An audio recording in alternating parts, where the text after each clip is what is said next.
Welcome to another episode of Vet in a Van.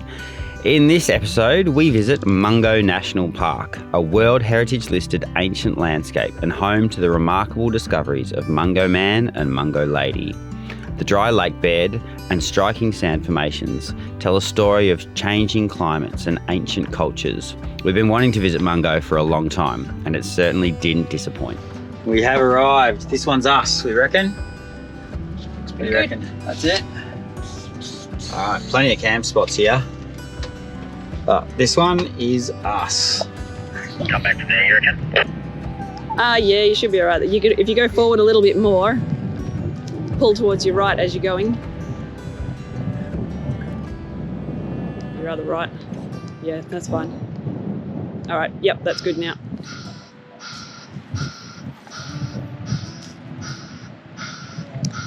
Don't need too much angle. About a nice 45 degree is good. Yep, bit more.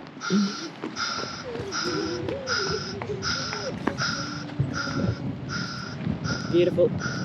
Okay, straighten.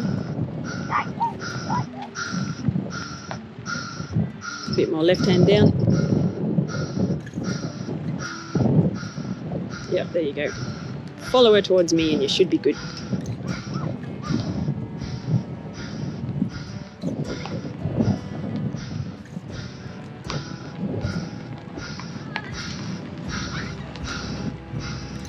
That is flat as a daisy.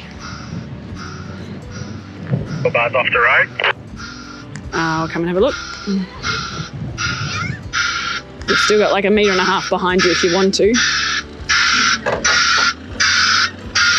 Bull bar is off the road. That's pretty darn good.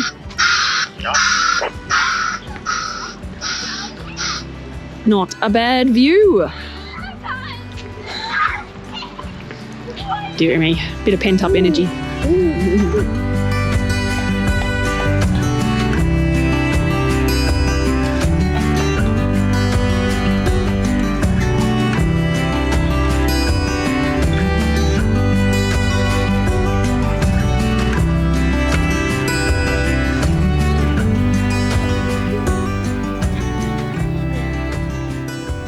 So what do you think the problem is? There's a rat in the bus and I'm trying to catch it out. And me and Charlie is doing a competition of whoever catches the rat wins. Yeah, there's some suspect nibbles in there, isn't there?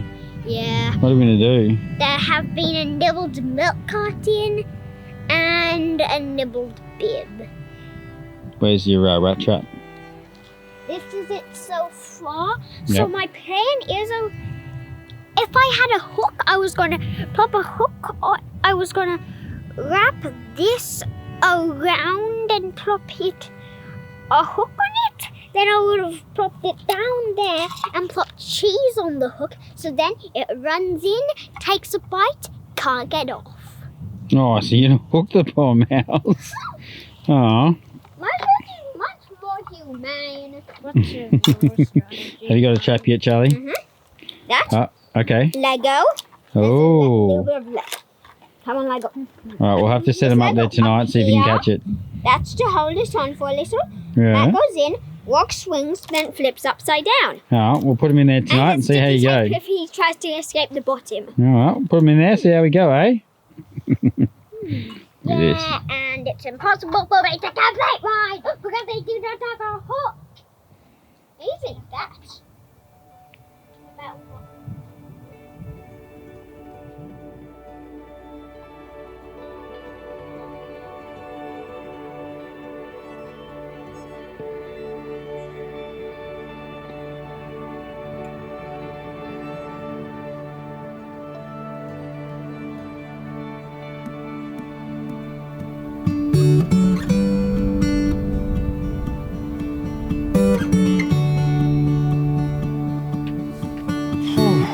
Good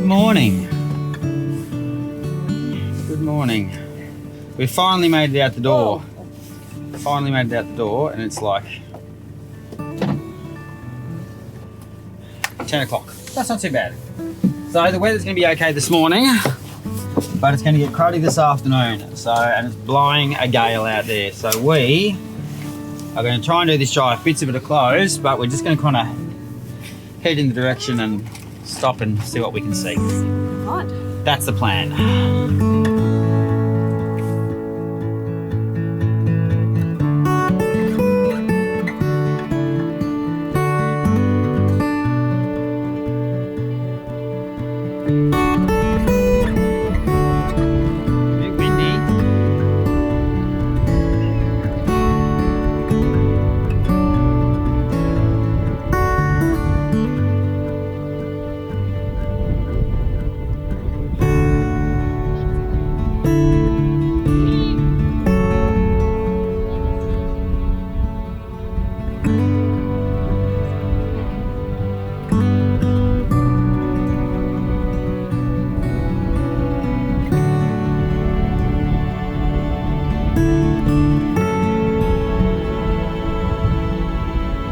So this moonscape behind me, it's just the natural erosion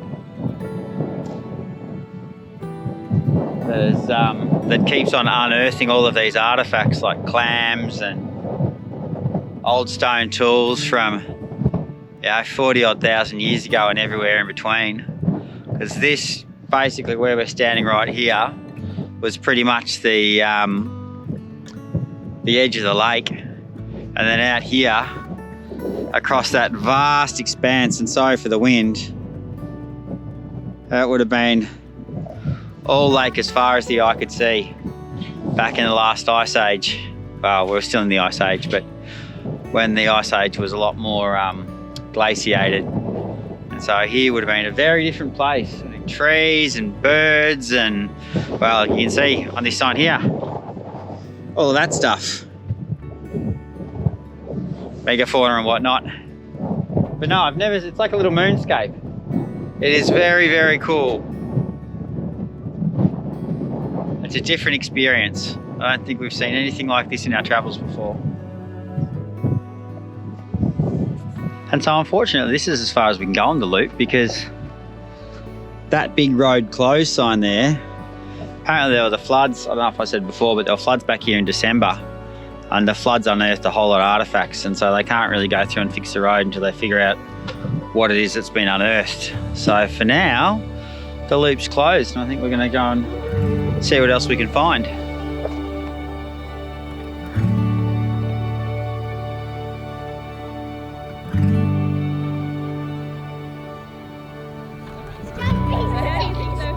do you think they would have made these recreations out of the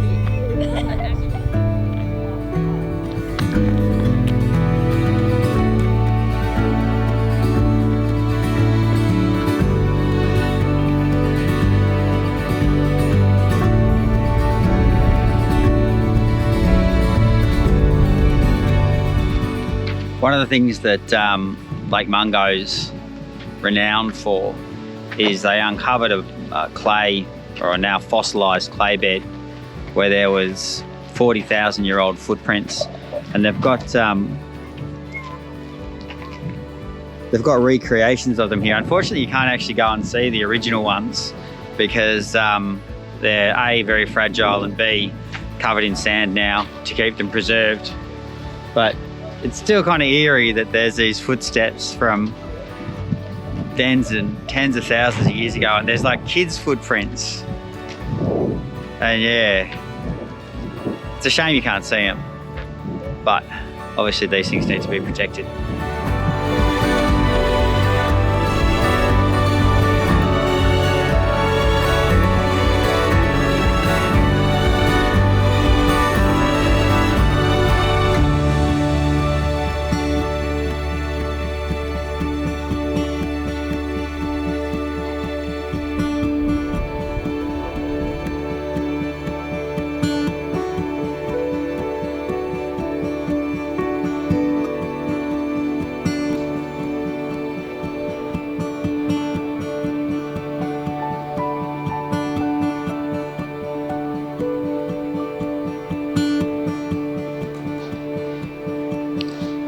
I must say, I do love these old shearing sheds. This one here at Mungo was built in 1860, I think. and hasn't been used for, well, since I think 1960, but you can still smell the lanolin in here. And you still get that sense of the hustle and the bustle. It's not as big as the one in Mungo National Park, but it does look like it's been a bit more haphazardly put together. Well, I wouldn't say haphazardly put together, but it's a lot rawer with the wood that's been used. Is still very much unmilled. But it's good how they preserve all the heritage here, both the, thousands and thousands of years of Indigenous heritage, but also the farming settlers that came here. You right there, boys? Mm-hmm. Is that the we're hungry, it's time to get lunch? No.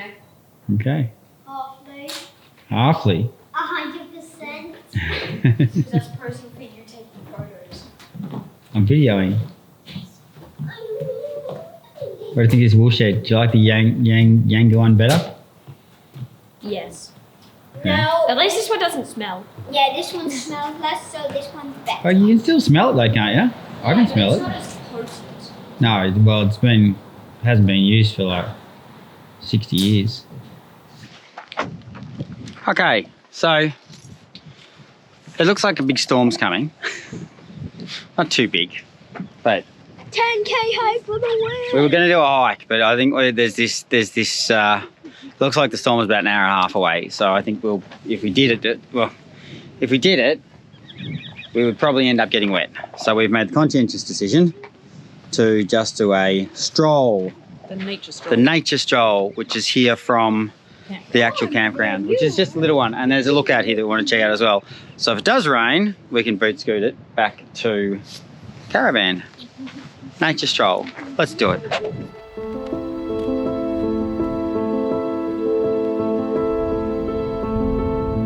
What are you guys doing? Nothing. Nothing? Education's not good enough for you. No one read it. There's nothing behind here. There's definitely something behind you. No, I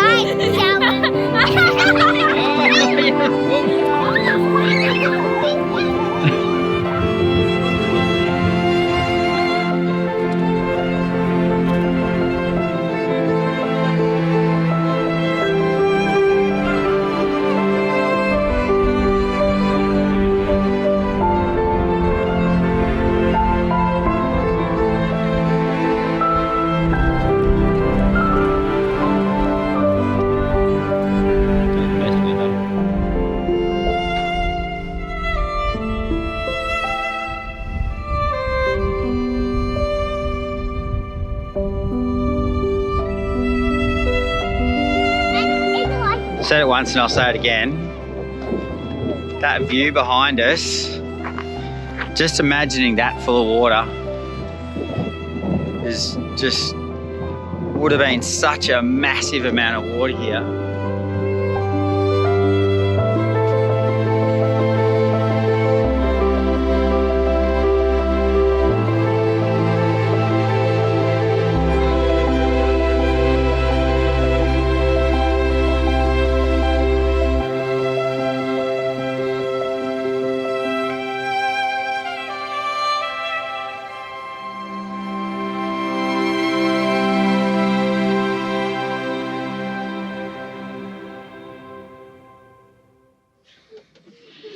Good morning. Good morning, good morning. So, this is where we went to yesterday. And unfortunately, the road is closed. So the loop usually goes all the way around here. And it's only one way. So you can't actually, this whole area here in Mungo National Park is closed, which is a bit of a pain. So what we're going to do is we're going to go back to the visitor centre, and there's this foreshore walk. And what is it? The Zansi Pastoral Loop. Zansi Pastoral Loop, which is about 10 k's, Yeah, which is this one here. So we're going to go and That's the visitor centre, yeah. and that's up to the Which is Zansi here. picnic area. So we're going to do this walk here, which you can only get to now by walking. Apparently, we'll get there and there'll be parked cars there and be like, what the? But anyway, it's about 10 k's or so. Maybe that's We'll see. We're not that's- entirely sure. 2 kilometres is like that, so it's maybe like 3.5 to get there. 3.5 to get there. Maybe 8k return. So anyway, let's go. The weather's good. So yesterday, just a huge storm went past, but today and tomorrow the weather looks good, so we can actually get some good exploring. Oh, here we go.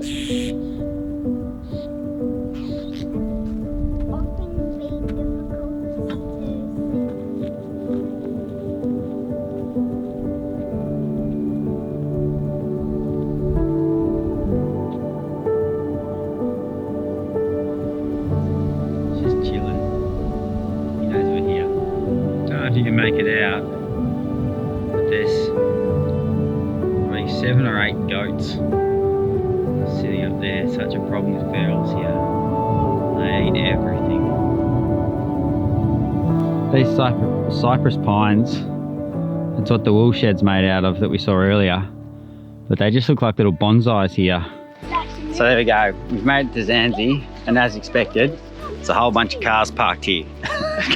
Going the opposite way around the loop. But it was good to do the walk anyway, so there you go. We'll go have a look around. So it's got a chimney, an outhouse, and an underground house. Very ground. An underground something anyway. Underground. There you go. So this would be someone's house. I think so, yeah, imagine living in there. That sucks. Probably would. This is a home. If you live back in here, this is where you'll be sleeping, and this is where you'll be. So the old homestead feels like a food stop.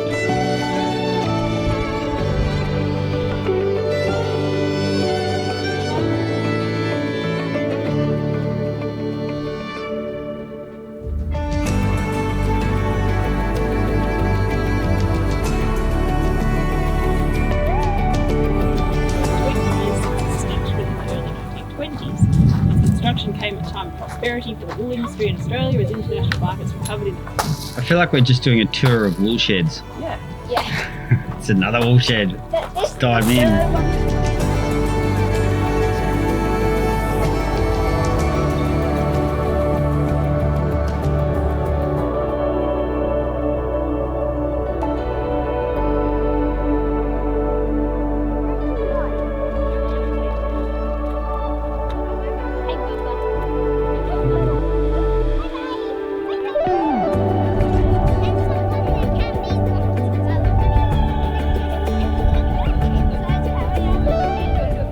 So which one's which? Which one have you got, Toby? I've gotten the melee. You've got the white cypress. No, I have Oh, the you got white the mallee cypress. No, the what? The bumpy one is the mallee cypress. Oh, okay. I thought it underneath. The one is the white cypress. No, I didn't know it was next to each other. I thought it was underneath.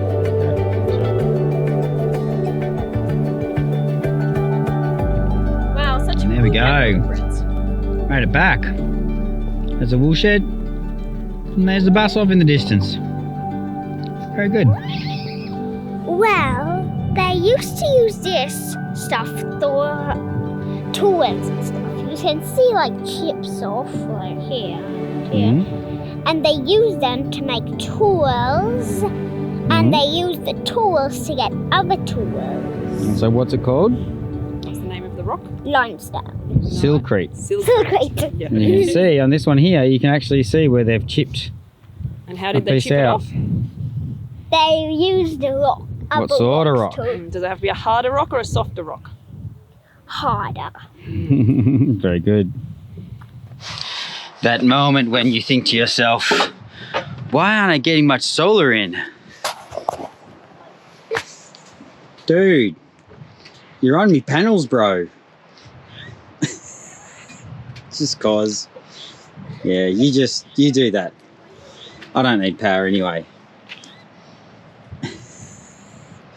It's fright he's gonna poop on them.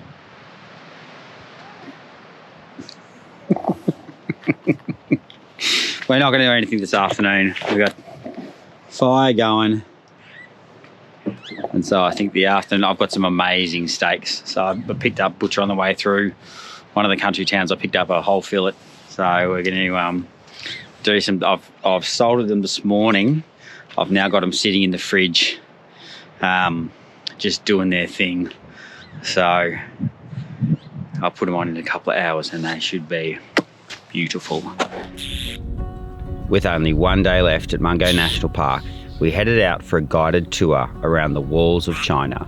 These naturally occurring With only one day left in Mungo National Park, we headed out for a guided tour around the walls of China. In a house. These naturally occurring formations represent the slow accumulation of wind-blown sand and clay over thousands of years, forming a large crescent-shaped ridge called a lunette around the dried Lake Mungo.